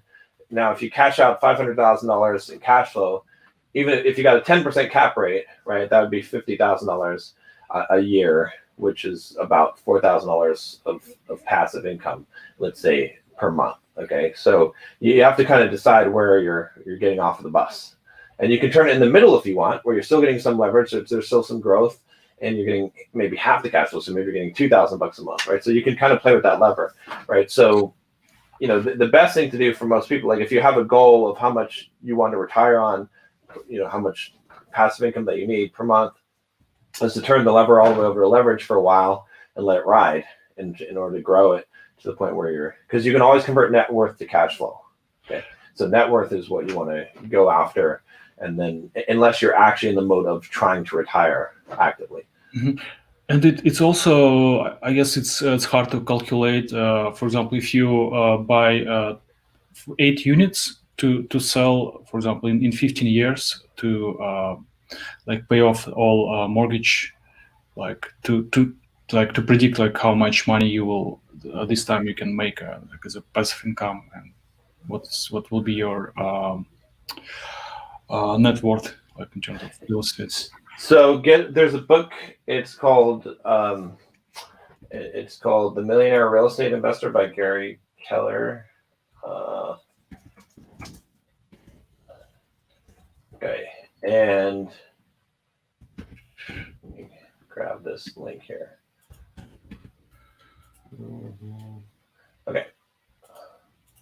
There's the link for Amazon. Okay, I'll put it in chat. Okay, so grab that book. It's got actual tables in there, and you can see what your net worth will be essentially, like from that investment, based on some pretty. I like that. This is the only book on real estate I really recommend, because aside from Tom, my friend Tom just wrote a book called "Wake Up and Smell the Real Estate," which is a good one from a higher level perspective. This is more tactical.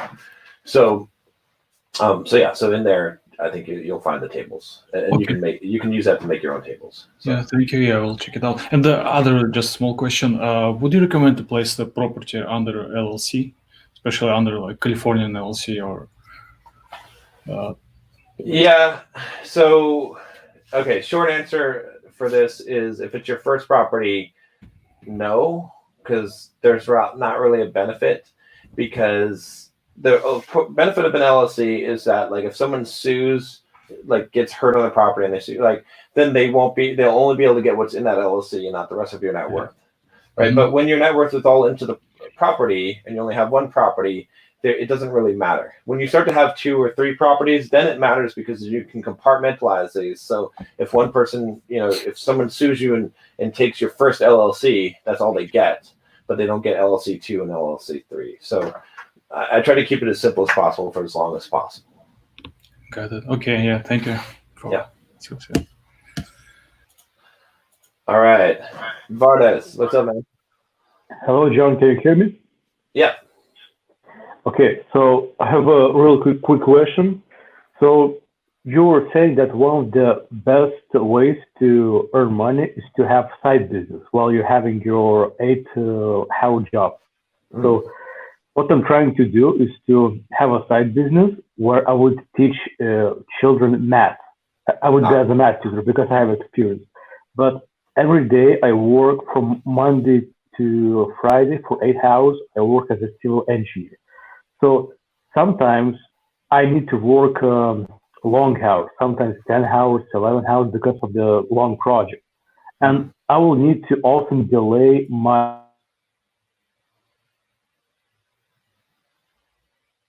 like this. Okay.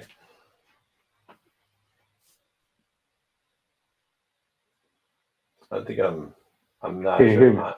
Yeah, okay. I wasn't sure if I was bleeping out or you were, but I think it was you. Okay, so essentially you're working long hours, but you want to know how to get the time to do the side business or to work the side business? Yes, exactly, yeah. Okay, so what you've got to do is you got to make it so that the side business can scale. So you might have to do one-on-one coaching for some time, right, in order to start up the business. But, well, there's 2 ways you could do it, right? Think of it this way. For at first it might suck, right? Whereas you're gonna have to work the regular job and then work a bunch of extra hours on the nights or weekends and wherever you can fit it in, and maybe you're actually gonna have to be sleep deprived to do this, right? But there's 2 ways to take it. Okay, it has to scale. So one way is to make it so that it doesn't require you by making it virtual or online, right? So you've got recorded lessons and recorded training, something like that, right? An online course would be one method. The other method would be to take what you're doing and make a system out of it, and then to train other people to implement that system and to do the teaching for you. So you would actually hire people to do the teaching, and you could do it in person, right? Those are the 2 ways to make it scalable. But if you're just doing it on yourself, by yourself as a side income, it's not going to be much money and it's not going to scale. So it's not going to really, it's just creating a second job for yourself. You don't want to create a second job for yourself. You want to do something that has some scalability to it, if that makes sense. So in other words, it would be better to have a product where I teach other people how to do math and just basically sell their product. So that would in that way I would have as a passive income. Exactly. Yeah. Either to sell a product or to hire people who will implement your system and do the teaching for you. Okay, that sounds even better. Okay, also have another question. Do you think it's worth it to buy gold for 1 gram, 2 grams? Because I'm a student and I've watched the cost of gold, and 1 kilo of gold it costs for around $50,000, whereas 1 gram of gold it costs for about 70 euros, 60 euros. So do you think it's worth it to buy gold in that little grams, or do you suggest to wait a little bit in order to have more money and then buy gold? So I would not, if I'm buying gold, the only reason why I'm buying gold is to preserve wealth. I'm not buying it as a speculation. I don't think gold's going to go up. I think that gold relative to other things will preserve my wealth, right? So gold is sort of the last bastion of society. It's sort of like the whole point of buying gold is not to like make money on gold. It's to preserve your money. So if you have a lot of money and you're worried that all the world currencies are going to go down, that you're going to have high inflation, that you're going to have the stock market drop, that you're going to have all these other assets drop in value, then gold is a place that preserves value because it has a limited supply and a limited production rate, right? There's something called the stock to flow ratio. And so that's where I would invest in gold. I'm not invested in gold. I'm not super concerned. I feel like I have other investments that I can make that are more solid, like real estate, right? But if I had a whole bunch of cash and I needed to preserve that cash, and I felt like things were the shit was really gonna hit the fan, that's when I buy gold. So I wouldn't buy it in a small amount. I don't think it makes sense. Okay, got it. Thank you so much, John. Yeah, take care. All right. What's up, Harold? Or hold on, I think Harold was next. Hi. All right, This we'll get Harold after. Okay. Yeah, this is Ankur, Yeah. and I have a question. Like in this world of so many distractions, like mobile phone, Netflix, how to focus on your goals and how to make yourself work very hard. Yeah. So it's a pretty broad question. I'll give it a answer from one angle. So here's what I would say. It's the same thing I think I told someone else, which is to make rules for yourself and a system and a schedule. That's what you have to do. You have to create rules for yourself, and you have to evaluate those rules over time and evaluate your system and look at where you're spending your time. And you have to have a dedicated purpose and know what you're supposed to be doing at any given time and that plan, right? So you can watch my videos on planning your week, but I plan my week every week. I use my own system with a Kanban board, and I know what I'm working on every day. I know what I'm supposed to do, and I get that done. And then I eliminate the distractions as much as possible by having rules, right? Not being able to use my phone for a certain period of time, staying off of social media, staying off of news for the most part, right? Those things. That's how you do it. There's a couple of good books I'd recommend. One of them is called Deep Work by Cal Newport. That's a really, really good one. And then there's another one called, well, actually, I won't even recommend that one. Just read Deep Work by Cal Newport, and then read War of Art by Stephen Pressfield. Those will tackle both the focus on, on getting the deep work done, and then combating the procrastination. Okay. And John, very last question, how to make your woman respect you? That's okay. So actually, I just did a video kind of on how to gain respect, and I'll give you kind of the short answer. So one of the main things as far as in a male-female relationship is not taking shit. So don't allow. Again, it also means not to be emotional about it. It means that you set boundaries, clear boundaries. And when someone crosses those boundaries, you do not you respond.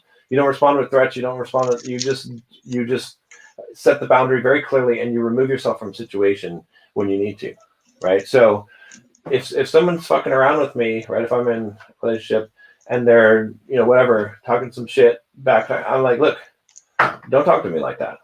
I don't appreciate being talked to like that. And they're still talking like that. I'm just going. I'm not getting angry. I'm not yelling. I'm not engaging. I'm just, all right. Yeah. You're not worthy of my time. You're not worthy of my presence. Right. I'm out of the situation.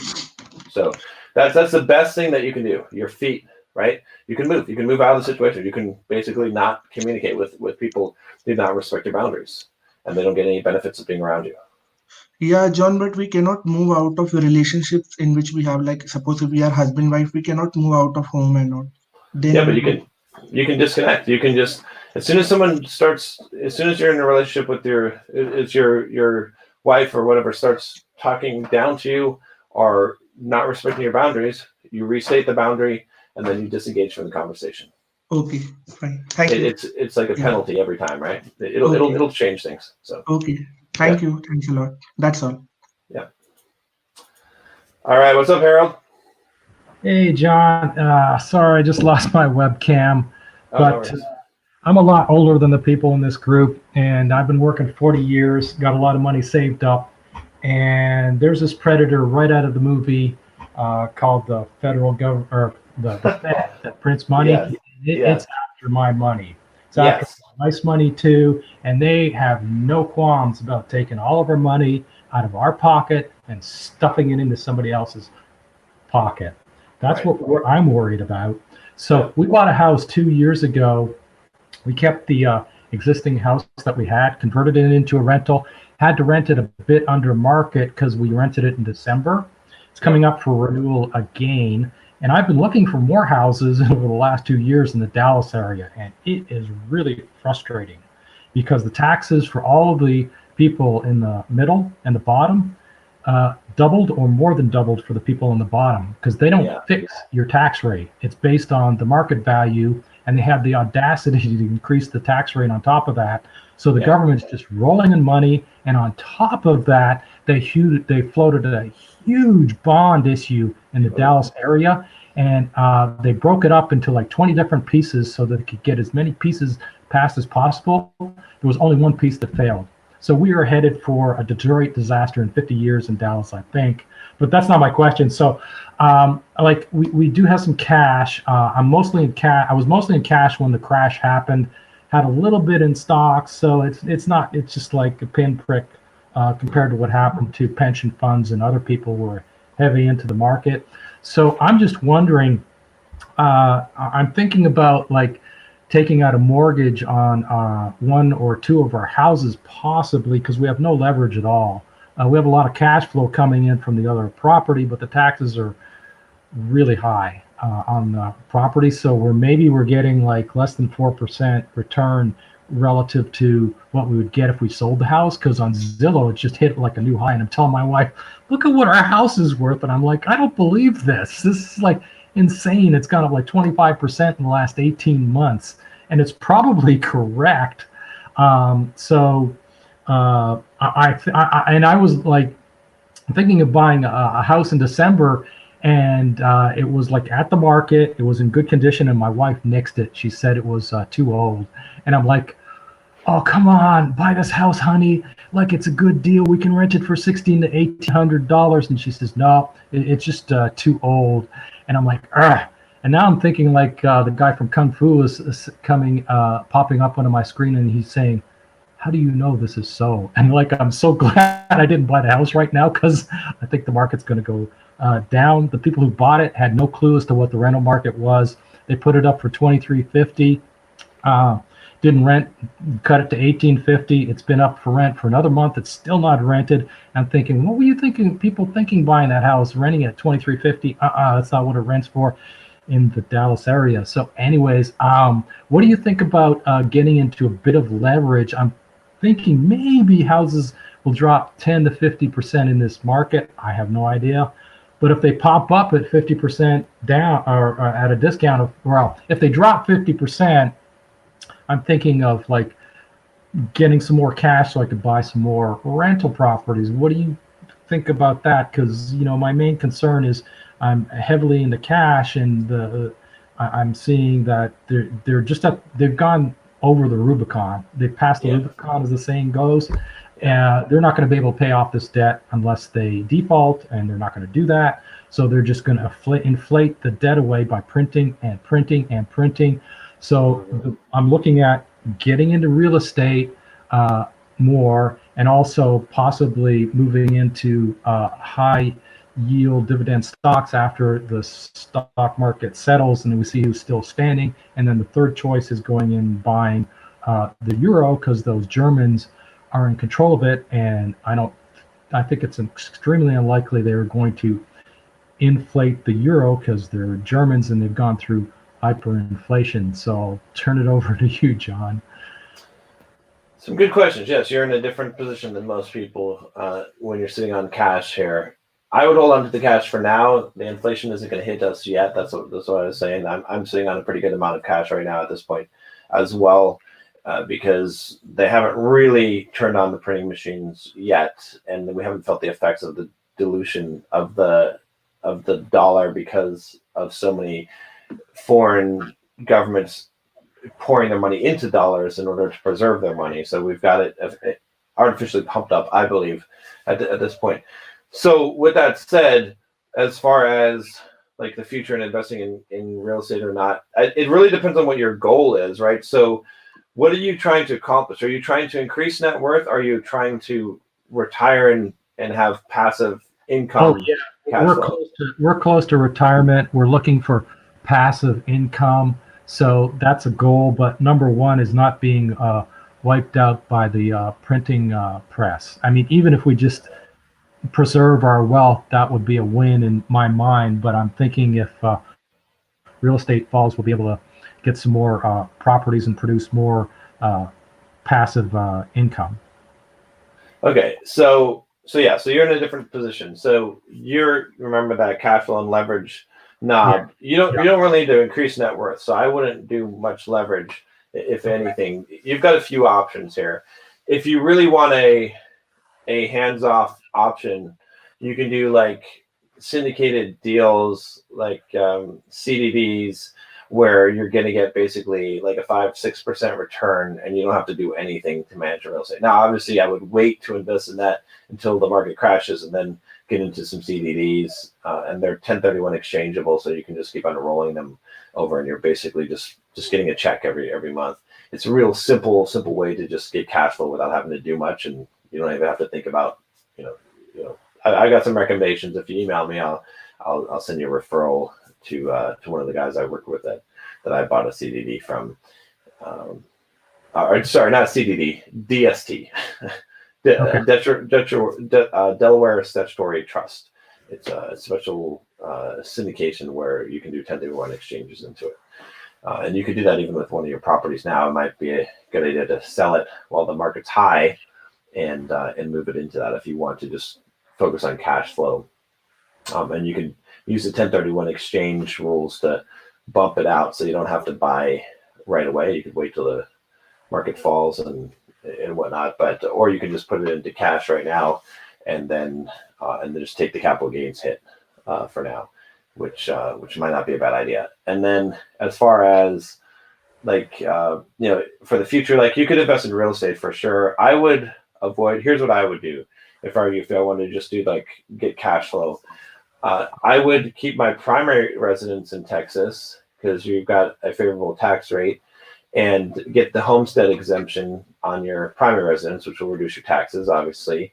But I would not invest in more rental property in Texas because of the high property tax rate, which directly hits your bottom line. I would start looking at some other markets and trying to invest in there. Like I said, you could do the DSTs, or you can just invest in some other markets. As far as, dividend yielding stocks, I think that could work if they go on sale. And, I don't know, it might be a while before we know how good those stocks are going to be. I'll give you one other alternative, which you could do if you're sitting on a lot of cash, which I would wait for this as well, which is to buy a company. This could be something you could look for, there's going to be some deals on some companies right after this crash. A lot of people are going to be selling their businesses, and you could basically build a business or buy a business already that's already kicking off some cash flow. And then using the stuff that some of the stuff here that I teach on the marketing and email marketing and stuff like that. There's a lot of businesses that have no email marketing and that have no, and if you have those skills, you can greatly increase that, so you can get a huge bargain out of it. So that's kind of the options that I would look at. But I think in the short term, I don't know. I mean, if you're really, really concerned about your wealth right now, the cash, you could move it all into gold or a large portion into it, but I don't know.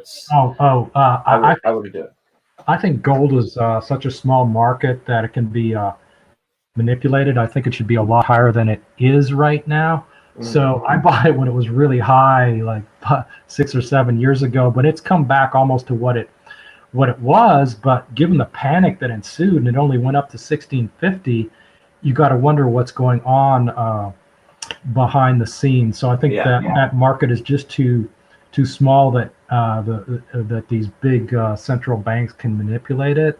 Yeah. So they'll let it go up, but I don't know how they do it. But I think they're suppressing the price of gold, which is why I like housing so much, because it has cash flow. Even if it's got like really high taxes here, kind of like okay with it, because if it goes down like 30, 40, 50% in my market, eventually in like 5 years, it's just going to like double probably. I was just like shocked at how much. And the other thing is, in my market, the people with the houses that were $700,000 10 years ago, it's gone up to like 800,000. So the tax increases went on top. Who's paying for the big tax increases? It's not the rich people in Highland Park. Well, maybe it is. That went up a lot. That's a really expensive neighborhood. But like the people in like Dallas and North Dallas, their properties didn't go up that much, maybe 20, 30%, but the people with the $100,000 house, it's not worth 220. So they saw their taxes go up 220%. But if you're rich, they went up 20 to 30%. So they really nailed the people at the bottom with these tax increases. But well, what can you do? They didn't adjust the tax rates. They just scooped in all of that extra tax revenue and went on a building binge and issued all of those bonds. So that's how it worked out here. All right, thanks for the information. You take care. And thank you very much. All right, Chris, what's up, man? Can you hear me? Yeah. Okay, I just have a quick question. It's like I'm starting something for doing like online courses, and I'm struggling between like lean canvas and funnel. Like, is it better to build a funnel, or is it better to build like a lean canvas, or do I have to do both? When you said green canvas? No, lean canvas. Lean canvas. Explain to me what lean canvas is. It's like I got that message from Amir, and he told me like build your lean canvas. There's like 1, 2, 3, 4, 5, 6, 7, 8 blocks to put on, like the solution, unfair advantage, all those kind of thing. And this, when I build that thing, there's some of the thing that I put in one block is going to be pretty much the same thing, but on another one. But but I say it a different way. So I'm not sure if I do it right. So. Okay, here's what I would say, because I don't know much about that. I haven't heard of the lean canvas that Amir is describing there, but I'll tell you this. First of all, before you can even worry about whether or not you have a funnel or the marketing aspect of it, you need to have traffic, which usually means an audience. So focus on that for the first right now, okay? And then second, I'll say that it doesn't really matter which tactic you use. All tactics work, right? And what I mean by that is that all tactics that are generally accepted that someone's selling a course or teaching you how to do, it's going to work. You just have to follow it. So, one of the defaults that I give for a lot of my coaching clients when I'm helping them to launch their first product or build their business is I just say, go read Launch by Jeff Walker and just follow exactly what he says. And it's like, oh, wait a minute. Well, that's not what you do, or like, is this better or that better? It doesn't matter. for your first one, like just have some kind of prescriptive. You can also look at some of the books from what's his name, Russell Brunson, right? His Expert Secrets, or what's the .com Secrets, right? He's got some formulas in there. You can just follow that, right? So just pick something and follow it. But first, build the audience. First, build the traffic. Yeah, I've been trying. I've contacted people on some Facebook group, like from they're looking for help, and I go like right away to them, message them. I just send them a message, say, "What do you need?" And they say, "Oh, good." They say, "If you want more information, just shoot me an email or go on my YouTube channel." And sometimes they're interested, so I just keep them going this way. Good. But, okay. So you need to get a system to get people into your funnel or into your yeah. So I hope I do it right, because I never did that kind of stuff before. So Yeah. Thank you. You're welcome. All right. Yeah. What's up, man? What's the story, John? Come here. I was watching one of your videos there a while ago, and you said that you might have been trying the carnivore diet, or you were going to. Mm-hmm. I was just wondering if you did. What did you think of it? Did you do it? What's your thoughts in general? Yeah. So I did for just like about a week, and you know what? It was fine. Like I didn't notice any issues, except that the only issue that I had, the reason why I actually didn't extend it for very much longer, was because of all my running. So I burn like 4,000 to 5,000 calories a day on average, and so for me, like it was tough to eat. Well, basically like to eat those high calorie foods, which didn't give me enough. Like I was really hungry, right? So it's kind of the opposite of what you would think. But a lot of times when I cook now, like so for example, last night when I was cooking, I took like a pound of ground turkey, and I took a whole bunch of vegetables and chopped them all up and put them into a frying pan and you know, cooked it all together. And that's like a big ass meal. And I'm still hungry after that. So I use a lot of vegetables as filler, like high fiber stuff, in order to, you know, because I have a huge, ridiculous appetite. And so for me, the problem with the carnivore diet was I was just hungry, and I couldn't eat like ridiculous amounts of meat. But I would potentially try it again, but I don't know. I like to have more food for the calories. And you say you've done it for a while. The meat, what meats were you using? Like, were they fatty cuts of meat, or? I was eating ribeye every night. So, which is also kind of expensive, but if I'm only eating once a day, so I've done it for a while there as well, and I stopped mainly again the amount of fucking ribeyes I was getting. I just decided to focus, save the money. I think it's fine. I think carnivore diet's fine. I mean, I think that here's what I'll say, because a lot of people like they fight. You know, we have some weird political stuff going on between vegans and carnivore diet people and all this.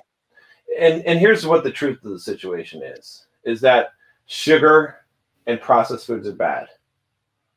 Mm-hmm. Whether you eat carnivore or even just pure vegan, I think you'd probably be okay, right? I would say that if you're pure vegan, is a little bit harder because of the protein sources. And I've worked and coached with people trying to put on muscle, and it's just really, anyone who's pure vegan, it's really, really hard. But I think you can be healthy. But the key thing that I've learned is avoid sugar and avoid processed foods. If you do that, then you know, I think there's a lot of diets that can fit into that. If you know what I do practice personally right now is I'm eating super high protein, more than a pound, about closer to like a 1.25 to 1.5 grams per pound of body weight of protein, and super high fiber, just so that it's filling. So and that seems to work well for me. So yeah, no, that sounds close enough to me then. Like, I know yesterday I was watching, I don't know, do you follow Alex Becker on YouTube? Yeah. And he was talking about his diet, and he basically said, like, the main thing he was saying in the video was that his diet, and like if you have a healthy diet, you can get like 90% of the way there. And then people who are trying to sell you like the optimal diet, they're only really giving you an extra 10%. And if you try that, you could end up taking a step back and you're at like 50 or 60%. So you're kind of like better off just keeping like simplicity in your diet and just sticking to the basics.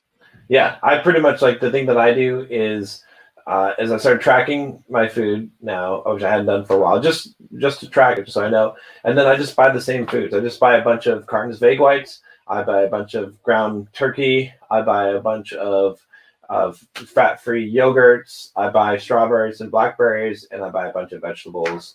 And like I have a few others like oatmeal and stuff like that. And I just swap them out and make things with those basic ingredients. And I know that if I'm just eating those basic ingredients, then I'm going to be You can't really go wrong.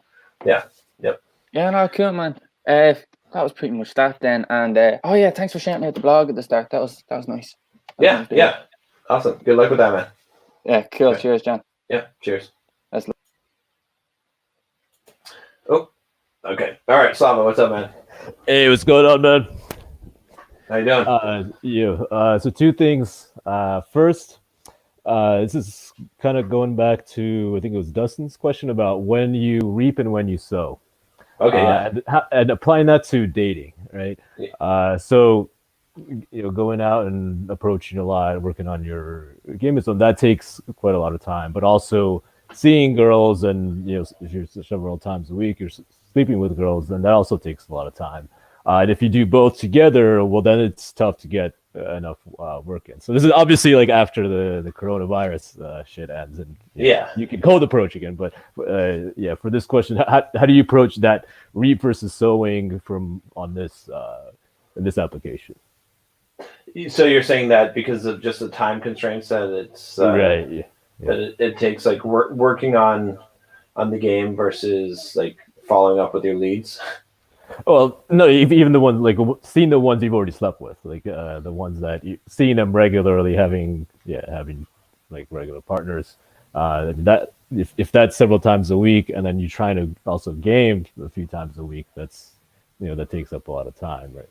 So yeah, there's one one approach which I took for a while, which was to just go out and work on game and just do same night lays, and that's it, and then just one night stands, and not follow up, and that allowed me to work on that skill for a period of time and not take up because it's literally just the weekend or that whatever weekend or whatever time that you're spending doing that, and it's not a huge time sink. If you're, again, I don't know, like it's sort of like you got to kind of go through life, I think, in phases, right? And so if you're trying to balance those two things, if you're in the period of time where you're following up on leads on girls that you've already slept with, and you're spinning plates, let's say that, then it's going to take up a lot of your time, right? So there's just really no way around it. The only thing I would say about that is that being really clear with the boundaries of the relationship is one of the best ways to handle that. So that's usually all right. That's usually not the issue. It's just managing the time aspect. So. Well, I mean, you can just be like, how do you know when you should be in a time of sowing versus when you should be in a time of reaping? Actually, that's a tougher one. I think that I've tried different approaches, right? What I have found that works best is like a phased approach where you spend some amount of time just in hustle and grind. So let me back up a little bit. Cycle it for.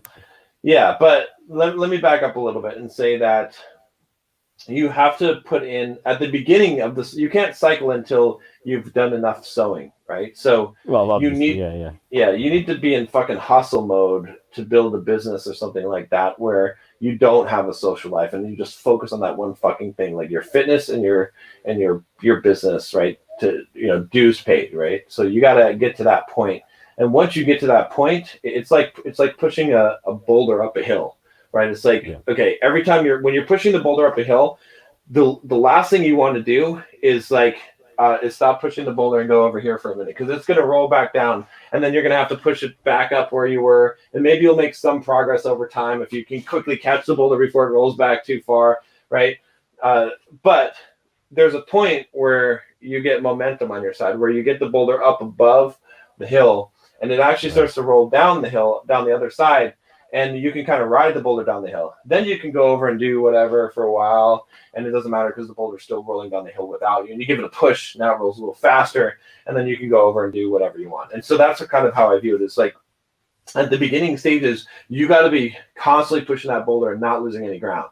But then later on, then you can start to do the phased approach where you're like, okay, I'm going to spend 3 months just working hard on my business and working hard on pushing the boulder, and then I'll spend like another month where I'm gonna take some time, I'm gonna relax, I'm gonna have fun, I'm gonna spin some plates, whatever, and then go back to it, right? So I think that's the more effective way to plan do it. different cycles, like commit, okay, these 2-3 months I'm gonna actively work on my game, not see girls regularly, and then enjoy myself, then go on monk mode and just cycle that periodically, include that as one of the phases.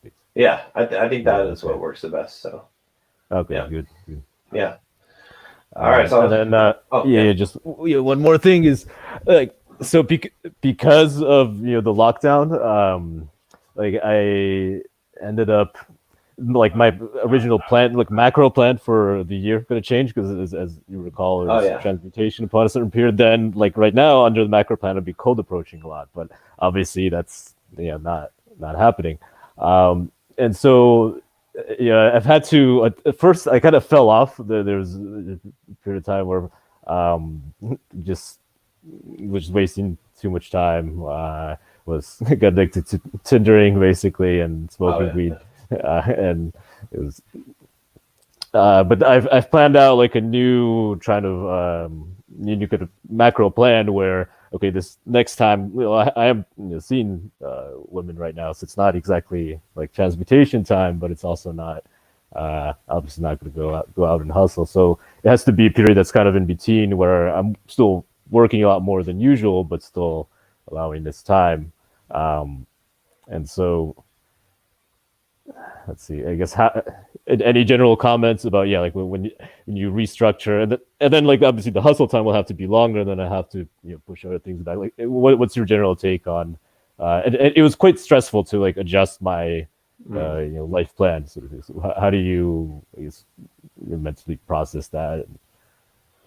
Yeah, I mean that's tough. I guess like you can come out of this like thinking that you're going to be in an even better position when you come out, right? So, you'll get in better physical shape, right? Get in better business and financial shape, so that when you come out of this and you go into the cold approach phase, you'll be in a better position to be able to do that and be more successful at it. That's the way that I look at it. Is like you're getting some more. You have to play this game with yourself, where you do that context shift and you say, okay, well, I'm getting more time actually. I just got an extension on my cocoon mode time. Cocoon mode time is good because cocoon mode time means that I can work on myself for more and come out even better.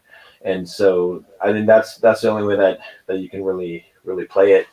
And then you've got to make the new plan. Like as soon as you know that the plan, I think this is the key, and this is why we fall into the rut and why we procrastinate and we go down kind of downward the destructive spirals, is because in our mind, we know, like our brain, our subconscious knows that our current plan is no longer possible, but we haven't altered it yet. So when it's sort of like a pathfinding algorithm and there's no path, it's like, I'm done. It's done, right? Whereas if there's a path, then your brain's working towards that path. And so as soon as you get to the point where you realize that your current plan of record does not work, you must alter the plan and come up with a new plan so that the other day I created a entire new structure for the next couple months, dividing like the hours into everything. So hoping that's going to allow me to get back on a good path. Yeah. All right, man. Well, good luck. Hopefully you'll hopefully you'll have some. It won't be too much longer. So yeah. All right, George, you are the last caller. Okay. What's up, man? I'm great. How are you? Good. Okay. I have a question for you. Do you have any recommendations on how to find a mastermind to join? Because I'm looking to find a mastermind group, and I don't know where to look, to be honest. So what kind of mastermind are you looking a business-related mastermind. Let's say online business, marketing. But I suppose that in a mastermind you need different people with different traits, right? Different skills. So just out of curiosity, whoever's left still on here, who's looking to do a mastermind as well? Who would want to sign up for a mastermind?